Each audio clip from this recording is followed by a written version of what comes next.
Buku ini sebenarnya yang berjudul Profit Maker ini lebih menekankan Arli Kurnia melalui ceritanya, melalui pengalamannya dikombinasi dengan pengetahuan yang beliau punya, ingin menyampaikan kepada kita bahwa belenggu paling utama itu adalah di mentalitas kita, teman-teman.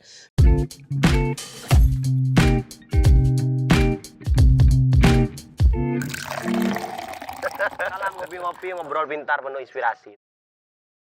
Halo, selamat pagi teman-teman. Sudah lama sekali kita tidak sharing dan kali ini saya mau sharing lagi di ngopi-ngopi.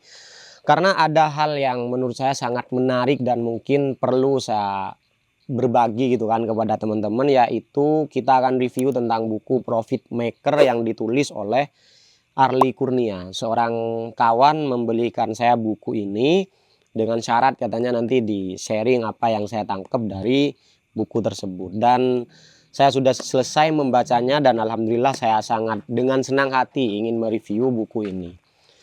Luar biasa banget, saya membaca buku ini sebenarnya kalau secara teori mungkin saya tidak bisa menyebutkan ya teori-teori apa saja yang saya pelajari di sini, tapi lebih pada mentalitas. Buku ini sebenarnya yang berjudul Profit Maker ini lebih menekankan Arli Kurnia melalui ceritanya, melalui pengalamannya dikombinasi dengan pengetahuan yang beliau punya, ingin menyampaikan kepada kita bahwa belenggu paling utama itu adalah di mentalitas kita, teman-teman.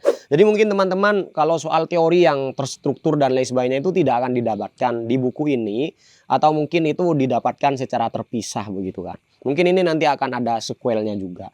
Tapi untuk value tentang bagaimana kita menjadi seorang yang profit maker ya, bukan sekedar yang label pengusaha, label investor dan lain sebagainya, tapi menjadi profit maker di sini sangat kompleks sekali. Bisa dikatakan di sini sangat lengkap ya. Jadi teman-teman bisa membaca buku ini karena ini hanya terdiri dari beberapa halaman ya, 180-an halaman. Bisa dibaca satu kali atau dua kali supaya bisa lebih paham. Ini bahasa Arli Kurnia banget ya. Kalau teman-teman lihat Arli Kurnia di TikTok sekarang sering live TikTok atau di platform-platform yang lain dan sebagainya, sudah seperti apa beliau bicara. Jadi tidak terlalu diformal-formalkan, enggak. Jadi seperti Arli Kurnia ada di depan kita dan ngomong ke kita gini loh biar jadi seorang yang profit maker begitu. Nah, kita review beberapa poin. Sekali lagi ya saya disclaimer bahwa review ini tidak akan sama sekali bisa menggantikan dengan teman-teman membaca sendiri. Apa yang saya rasakan saat membaca pasti jauh lebih baik daripada apa yang bisa saya sharing, bisa saya ceritakan untuk teman-teman di sini.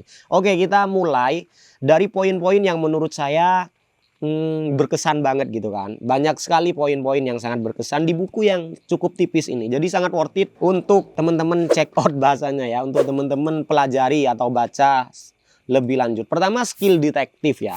Salah satu hal menurut beliau yang menjadi dasaran kedepannya sampai sekarang Arli Kurnia punya menjadi miliarder, dan siapa yang nggak kenal Arli Kurnia sekarang ya, terutama para pelaku usaha, para bisnismen misalkan dan lain sebagainya pasti kenal beliau. Menurut Arli Kurnia, salah satu hal yang membuat dia akhirnya sampai pada titik sukses ya menurut orang kebanyakan itu di dunia usaha adalah punya skill detektif.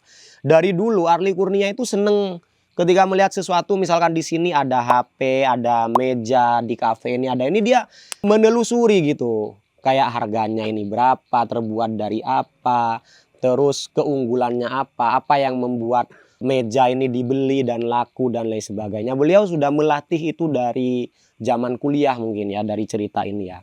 Dan itu adalah suatu skill yang sangat penting untuk diinstal, untuk dipelajari betul dan dilatih di dalam diri kita. Selanjutnya adalah mengapa saya nggak mau disebut pengusaha. Nah, menurut beliau, Arli Kurnia di dalam buku ini bercerita bahwa sebenarnya itu soal label-label gengsi aja sebenarnya. Kayak pernah nggak teman-teman ketika kuliah itu ada yang bilang misalkan dosennya ya, kalau dosen, salah satu dosen saya dulu waktu kuliah, nanti kita jangan jadi pekerja tapi jadi pengusaha. Itu sebenarnya label-label saja teman-teman. Ketika teman-teman pengusaha itu ada bangkrutnya, pekerja itu juga ada tidak nyamannya ya, tidak bebas finansial, itu terlalu fokus pada label-label atau pada judul-judul dari suatu profesi ya, atau suatu kegiatan. Menurut Arli Kurnia, dia tidak perlu seperti itu, dan mungkin beliau juga mengajarkan udah gak usah, gak penting jadi pengusaha, tidak jadi pengusaha dan lain sebagainya, terutama untuk bagi pemula ya yang mau menjadi profit maker.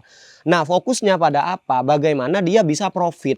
Intinya bagaimana dia dalam keadaannya yang sekarang itu bisa menghasilkan uang misalkan atau keuntungan. Apakah saya disebut bukan pengusaha, apakah saya disebut pengusaha, itu menurut Arli Kurnia adalah nomor kesekian. Itu menarik banget. Banyak bahasan di buku ini tuh kayak nembus-nembus gitu loh teman-teman ya. Nembus-nembus apa yang selama ini menjadi belenggu di pikiran kita. Oh iya ya, ternyata sekarang itu kita enggan melakukan sesuatu itu karena labelnya tidak bagus misalkan. Oh ngapain jadi ojek? Karena labelnya ojek, padahal kalau ketika memang menjadi ojek itu menguntungkan buat kita, kenapa tidak? Daripada kita harus minta-minta, harus minjem-minjem ke sana kemari sampai kita bergantung terus kepada orang lain, kan kayak gitu. Kita sering kali terlalu fokus pada label-label yang membuat kita seakan-akan gengsi gitu kan. Dan menurut Arli Kurnia itu sangat-sangat tidak disarankan di buku ini. Selanjutnya apa yang kita tangkap di sini adalah masyarakat nggak butuh kur tetapi butuh keuntungan. Nah ini sering sekali lagi karena general ya, mengeneralisir. Orang itu mengeneralisir seakan-akan usaha itu butuh pinjaman modal. Oh karena kur itu bunganya sedikit misalkan dan membantu pengusaha. Nyatanya banyak orang yang sudah mendapatkan bantuan pinjaman modal, kur dan lain sebagainya itu juga tidak bisa ngangkat gitu kan. Malah meskipun dengan bunga yang sedikit itu tidak bisa bayar. Ada beberapa kejadian seperti itu menurut buku ini ya.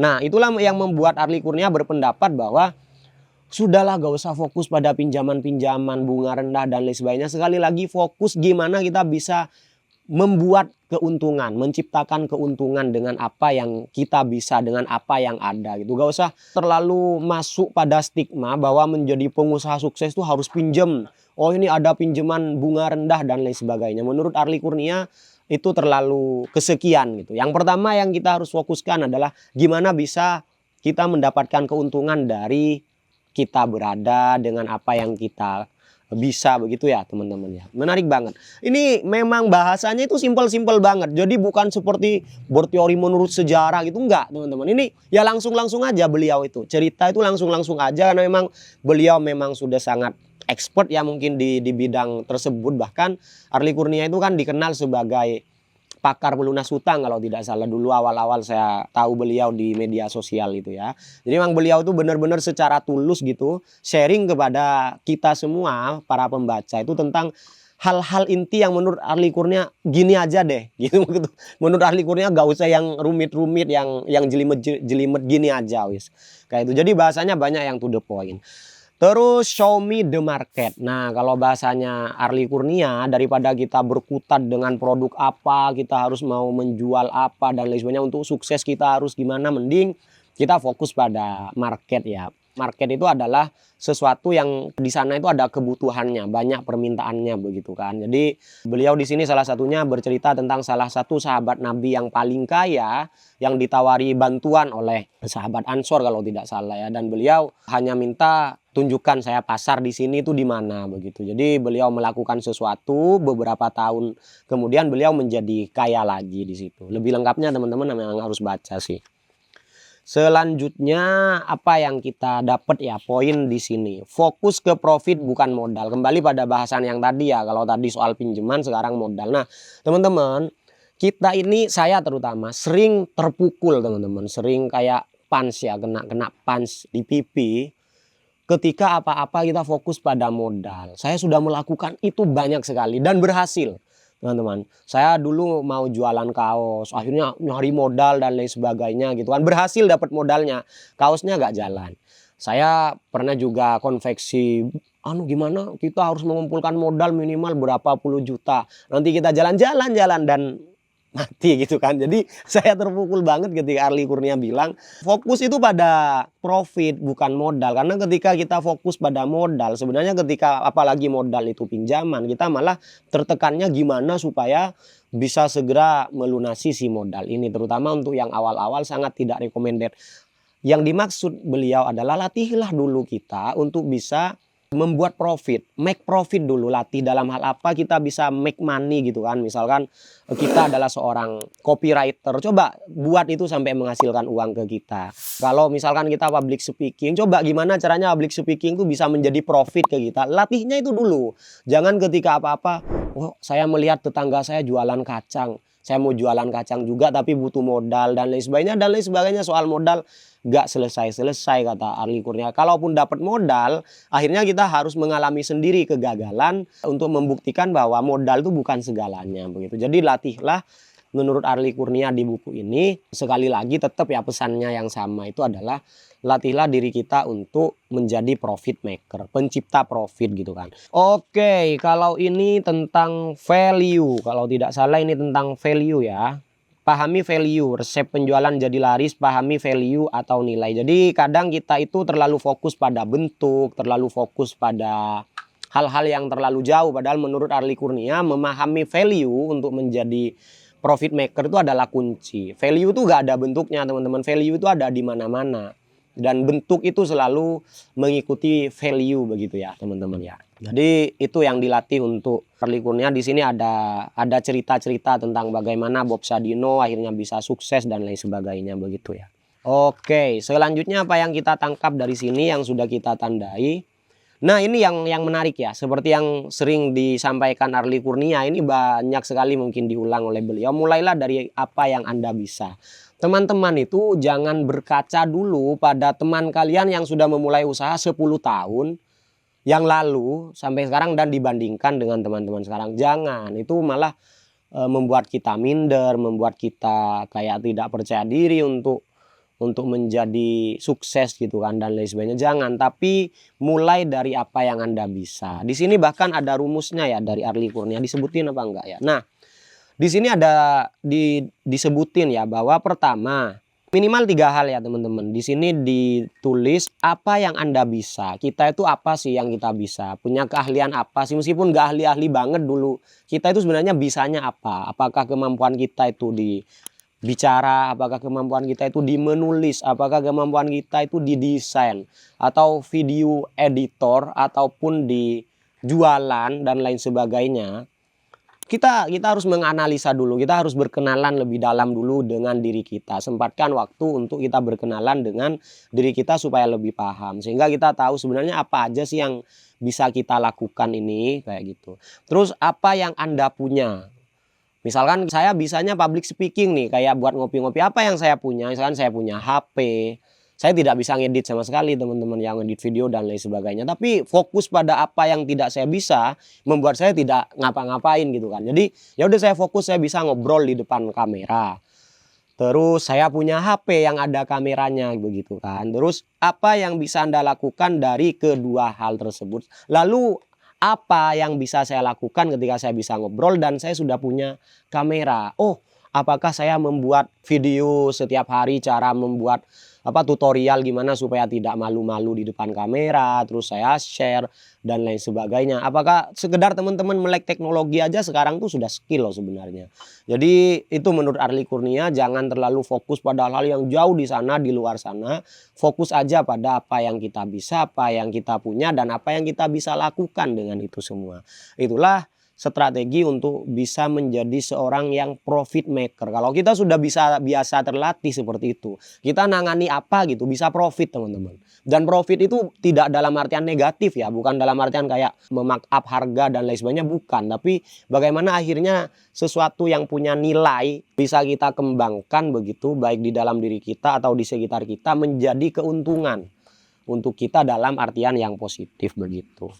Nah, itu saja mungkin yang bisa saya sharing dengan teman-teman. Saya banyak sekali baca buku-buku pengembangan diri, terutama yang berkaitan langsung dengan keuangan, dengan pencapaian begitu. Dan saya menangkap ada hal-hal yang kurang lebih mirip ya teman-teman, yang kurang lebih sama, yaitu pada dasarnya sesuatu yang sangat berharga, yang sangat kita perlu latih itu. Dan kalau tidak, malah ini menjadi sebaliknya, yang menjadi belenggu adalah mentalitas kita.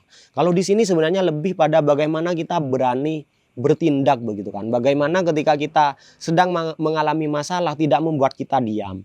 Banyak sekali kondisi di mana ketika kita tidak punya uang misalkan, atau ketika kita lagi ada masalah dengan keuangan, baik itu bangkrut atau hutang dan lain sebagainya, membuat kita tertekan, membuat kita tidak melakukan apa-apa, membuat kita tidak berkembang. Nah, buku-buku seperti ini itu sangat menolong teman-teman, memberikan fakta-fakta yang jauh berbeda dari anggapan kita, bahwa kalaupun kita ada masalah sekarang itu nggak masalah gitu loh teman-teman, tidak apa-apa gitu. Ketika kita ada tekanan soal keuangan, tekanan soal pinjaman, dari ada masalah dengan keluarga dan lain sebagainya, jangan itu sampai berpengaruh yang begitu dramatis kepada diri kita. Bagaimanapun kita tetap harus bergerak untuk bisa berkembang dan maju begitu. Jadi sekali lagi, latih mentalitas kita untuk menjadi profit maker. Saya ucapkan terima kasih banyak kepada Arli Kurnia sudah menulis buku ini, dan saya ucapkan kepada teman saya sudah membelikan ini, akhirnya saya bisa membaca buku ini dengan dengan hikmat ya. Jadi thank you banget, semoga ini bisa bermanfaat kepada kita semua. Thank you banget, thank you.